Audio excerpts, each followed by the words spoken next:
maquillage n'est pas réservé qu'aux femmes. Dans la chronique tendance, on va découvrir que les hommes s'y mettent. Transition à 360 degrés, je viens vous parler du maquillage pour hommes, puisque oui, c'est une vraie tendance.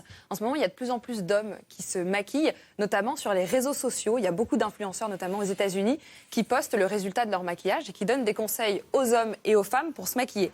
Par exemple, il y a ce jeune homme, Brendan Jordan, qui a 19 ans, grosse star aux États-Unis. Il est suivi par à peu près 300 000 personnes sur Instagram, qui se maquille au quotidien et qui vient donner des conseils dans ses tutos make-up. Mais il n'est pas le seul. Il y a toute une génération maintenant d'influenceurs beauté qui sont des hommes, alors qu'avant, c'était un champ qui était plutôt réservé aux femmes, comme James Charles. Alors lui, c'est le mec le plus connu. Il est suivi par 9 millions de personnes sur Instagram. Ça commence à faire quand même... Ça pèse lourd, ouais. Ça commence à faire lourd.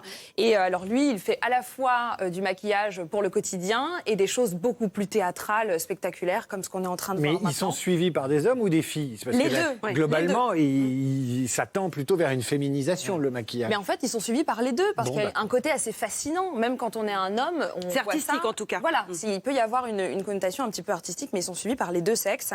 Il y a aussi Manny Gutierrez, qui habite sur les côtés de Las Vegas, qui a été nommée en 2017 égérie Maybelline. C'était la première égérie homme de Maybelline, alors qu'avant, il n'y avait eu que des femmes. Et donc là, j'ai cité beaucoup d'Américains, mais la tendance arrive aussi en France. Il y a notamment un garçon qui s'appelle Bilal Hassani, qui est français, que certains connaissent peut-être déjà. Lui, il ne fait pas de tuto beauté. Par contre, il nous fait son bonjour. Et lui, il fait des trucs comiques, non? Oui, voilà. Par les ados, exactement. Ça me parle. Exactement. Il fait du comique, mais il apparaît maquillé dans toutes ses vidéos. Il a déjà posté effectivement une vidéo où il demande aux gens de laisser les mecs qui se maquillent tranquilles. Après tout, ils font ce qu'ils veulent, et je suis assez d'accord. Ces garçons qui se maquillent et qui sont suivis par des milliers, voire des millions de personnes, forcément que ça reste encore quelque chose d'assez niche. C'est pas quelque chose qu'on voit à tous les coins de rue, mais c'est le début d'un changement de mentalité qui montre que les mecs peuvent aussi s'approprier ce qu'on considérait comme étant féminin.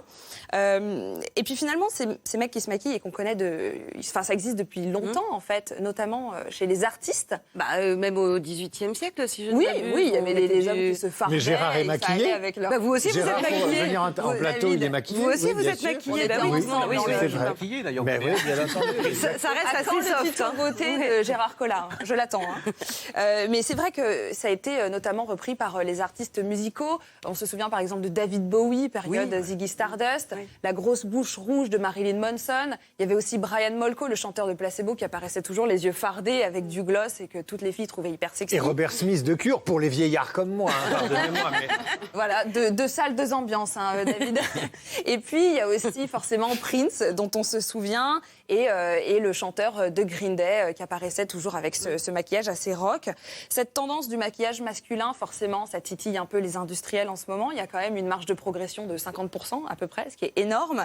Et donc, il y a certaines marques qui ont commencé à se mettre à des tutos beauté pour hommes, comme la marque Fenty, qui est la marque de Rihanna, et qui s'est mis effectivement à proposer des tutos make-up pour apprendre aux mecs à utiliser du fond de teint. Donc là, on n'est plus du tout sur quelque chose de théâtral, comme ce qu'on a pu voir avant. C'est vraiment un truc du quotidien. Comment avoir un teint un peu glowy, lumineux, cool, sexy. Les hommes se sont mis aussi aux produits d'entretien. Il y avait les produits aux cosmétiques. La vitre, vinaigre blanc, putain. Ça, ils n'y sont pas encore forcément. Bicarbonate de soude. Mais effectivement, oui, il y a eu les produits de soins à un moment et on arrive maintenant à l'étape d'après.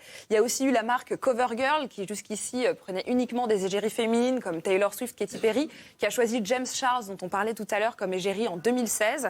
Et puis, la même année, la marque Anastasia Beverly Hills, qu'on voit beaucoup chez Sephora en ce moment, qui a choisi deux hommes pour faire la promotion d'une nouvelle ligne de highlighter. Donc, c'est cette poudre un petit peu poussière d'étoile qu'on se met sur les joues pour briller. Si tout ça, ça marche, c'est surtout grâce à la nouvelle génération. En ce moment, les 15-25 ans, c'est la génération qui est moins attachée aux normes de genre qu'avant. C'est-à-dire que le masculin ou le féminin, c'est pas forcément ce qui va le plus définir une personne pour eux. Et donc, c'est là que les frontières deviennent de plus en plus poreuses et flou, et que les hommes, du coup, se disent « Bah ouais, mais finalement, moi aussi, je peux embrasser ces valeurs-là et devenir quelqu'un d'autre. » En tout cas, ça devient quelque chose pour vraiment s'exprimer et montrer qui on est. Donc, qui vivra maquillé verra. Merci beaucoup.